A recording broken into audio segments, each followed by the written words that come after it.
Hello, Assalamualaikum dan selamat sejahtera semua. Tujuan video ini direkod adalah untuk explain apa yang awak patut buat untuk COA report. Okey, so untuk kelas saya dah letak dekat dalam Google Classroom.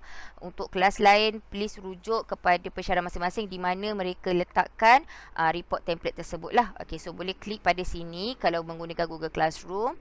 And then find the report template dekat sini. Make sure dia dalam bentuk Microsoft Word. Okey, boleh tekan file ini, buka, dan macam mana nak download ini adalah sila tekan di kanan atas, more action button ni tekan and click open in new tab. Okey. So kemudian akan ada button untuk kita download, klik download. Okey. So kemudian kita akan buka lah file tersebut. Okey. So kita akan buka file itu.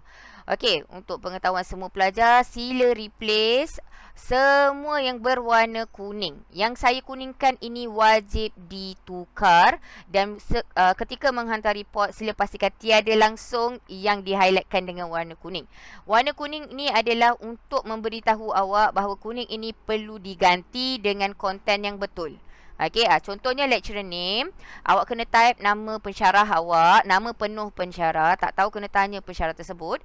Highlightkan dulu yang ini, kemudian tekan dekat highlight di atas ini, tekan di drop down menu ini, tekan no color, kemudian awak type lah nama pensyarah awak. Type lah nama pensyarah awak dekat sini, renamekan dia. Termasuklah section awak dan juga nama kawan-kawan awak dan juga metrik dia. Nombor metrik, okey. Jika grup awak adalah 3 orang, sila remove nama yang keempat. Okey, kalau grup awak 4 orang, tulislah keempat-empat butiran nama ahli kumpulan dan nombor metrik. Okey, so untuk table of content, sila pastikan table of content ini perlu di-update setelah awak selesai edit content. So awak kena selesaikan content dahulu baru awak boleh update table of content. Okay, kita pergi dulu ke konten ini. Semua yang berwarna kuning wajib diganti dengan konten yang betul. Yang kuning ini adalah guideline sahaja. Poin penting yang perlu awak tulis di dalam bahagian section ini. Contohnya kata briefly introduce the project bla bla bla di sini. Awak kena tulis berdasarkan apa poin yang saya tulis di sini. Okey, termasuklah ini dan semuanya perlu diganti dengan konten yang betul. Removekan yang warna kuning ini seperti yang saya tunjukkan cara di awalan tadi. Tekan no color, kemudian tulis semula dengan konten yang betul. Okey, tulislah dengan konten yang betul. Sila pastikan font yang ditulis adalah Calibri size 11. Mestilah justify. Okey, line spacing 1.5 tanpa ada add space before dan add space after untuk content. Okey, kalau ada 3 paragraf ke 2 paragraf ke, jangan tekan selang-selang macam ni ke, tak mahu. Okey, tab pun tidak mahu. Okey, kalau ada 3 paragraf, awak hanya tulis 3 paragraf tanpa perlu ada jarak macam ini. Tidak perlu. Yang ini saya tidak mahu. Okey, so kena tulis daripada sini sahaja. Okey, so tulislah problem statement, question 1, question 2 dan question 3. Kemudian background knowledge, sila baca apa yang saya tulis di sini. Awak akan faham kalau awak baca dengan jelas. Okey, team members, okey, untuk yang tidak saya warnakan dengan kuning, jangan ditukar. Okey, untuk yang tidak diwarnakan dengan warna kuning adalah dilarang ubah. Okey, untuk di dalam table ini, awak hanya perlu gantikan yang bertulisan warna kuning sahaja. Sila letakkan gambar awak di sini dan tulis butiran awak seperti yang telah saya berikan hint ini. Okey, kalau grup awak adalah 3 orang saja, di table ini ada 4, sila padam row yang terakhir, baris yang terakhir. Right click saja, highlight dulu untuk baris yang terakhir, right click dan kemudian delete cells, pilih delete entire row. Okey, delete lah. Okey, dan kemudian continue saja untuk bahagian-bahagian yang lain. Baca semua segala konten yang telah saya tuliskan, poin-poin yang saya dah tuliskan. Okey, kita continue lagi. Okay, untuk yang part yang saya tak highlightkan, jangan dipadam, jangan diubah. Okey, untuk table yang seterusnya ada hardware requirement, perlu diletak untuk requirement untuk setiap programmer. Kalau programmer ada 3, sila padam yang untuk yang keempat ini. Macam saya ajar tadi, right click, delete cells, delete entire row. Okey, delete entire row, sebegitu sahaja. Kemudian continue lagi. Pastikan sebelum kita ke next subtopic, sila pastikan ada space 1. Ada satulah yang kita selang sebelum kita ke next subtopic. Okay.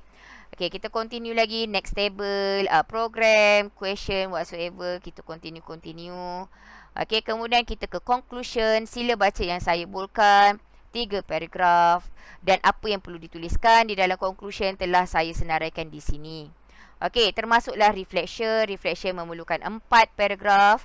Okey, paragraf 1 berkenaan apa, sila baca di sini. Paragraf 2, paragraf 3, paragraf 3 saya dah mention kena ada at least 1 positif aspek.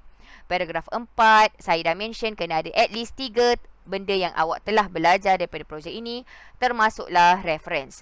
Reference awak perlu ada at least 5 ataupun minimum 5 reference di dalam bentuk APA style format. Okey, dan reference boleh dari pelbagai sumber, website, online artikel, textbook, lecture materials or educational YouTube videos, tak kisah mana-mana sahaja. However, ChatGPT or other AI tu tak boleh disenaraikan sebagai reference walaupun awak guna ChatGPT. Jangan disenaraikan sebagai bahan rujukan. Okey. Di sini contoh kalau awak nak menyenaraikan buku tutorial saya sebagai rujukan, awak hanya perlu copy sahaja reference yang telah saya letakkan di sini. Kalau awak nak menyenaraikan buku teks kita yang kita gunakan, yang buku warna oranye tersebut, bolehlah copy reference yang ini. Okey, yang ini saya dah berikan 2 reference memang dalam subjek kita gunakanlah, buku tutorial saya dan juga buku teks. Lagi 3 awak kena cari yang lain. Okey, gunakan ChatGPT, masukkan link awak, contohnya YouTube, copy link tersebut, letak di ChatGPT dan minta dia untuk tuliskan reference tersebut dalam format APA dan kemudian awak copy. Okey, untuk reference contohnya yang ini tidak boleh start daripada macam ni. Kejap ya. Okey. By default kalau awak tulis dia akan macam ini. Dia akan ke kiri macam ni. Tak boleh macam ni. Okey, tidak boleh macam ni. So macam mana awak nak buat? Pertama, sila tekan view tab dan keluarkan ruler awak. Okey, untuk yang Microsoft Word tak ada ruler, sila pastikan awak ada ruler di sini. Tekan semula di home tab. Kemudian untuk reference yang lebih dari satu baris, awak kena pastikan awak ke ruler ini di 3 segi yang kedua, hanging indent, bawa dia ke nombor 1. Macam ni. Contoh kalau awak ada lagi 3 reference yang lebih kurang sama, 2 baris macam ni, just senaraikan saja begini. Okey. Okey, macam ni. Tapi setiap reference perlu diselangkan begini. Okey. So awak akan ada 5 reference seperti ini. Tapi buanglah yang warna ni. Okey, dan satu perkara lagi, reference mesti disusun ikut alphabetic order. A sampai huruf Z. Kalau lepas A, I. Lepas I tak bolehlah A. Ni sebab saya nak tunjuk sahaja. Mesti susun ikut alphabetic order A kepada huruf Z. Seperti dalam susunan kamus. A hingga Z. Okey. Itu untuk rujukan. Kemudian last kali, barulah kita akan update table of content. Okey, pergi semula di atas. Okey, di sini table of content. Right click sahaja pada table of content ni. Awak just tekan update field. Okey, kemudian pilih update page numbers only. Jangan sesekali untuk menekan update entire table. Kalau awak tekan update entire table, sila tekan Ctrl Z semula untuk undo.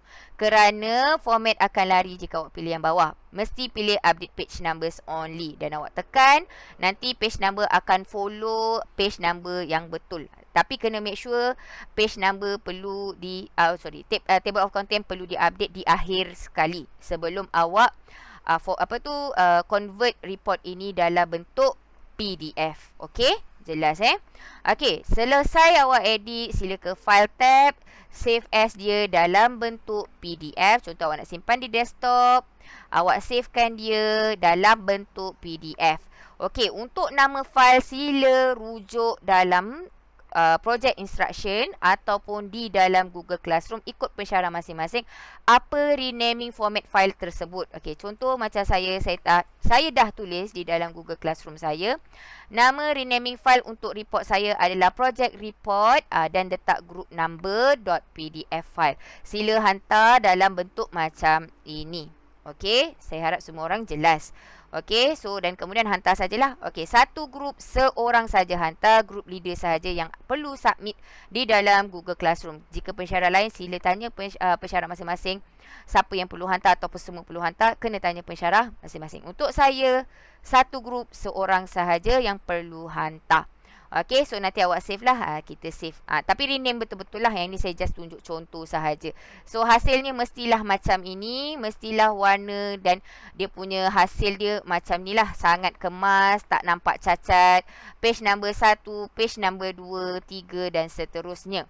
Okey, tapi sila pastikan report awak tak adalah warna kuning ni. Ini saya just nak tunjuk contoh sahaja.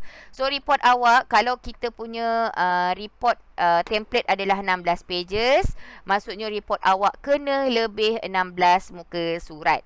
Sebab ini hanyalah template sahaja. Template sebab kita letak konten dia pendek lagi daripada konten sebenar. So dia 16 pages adalah dia punya template saja. Supposed to be report awak lebih daripada 16 muka surat.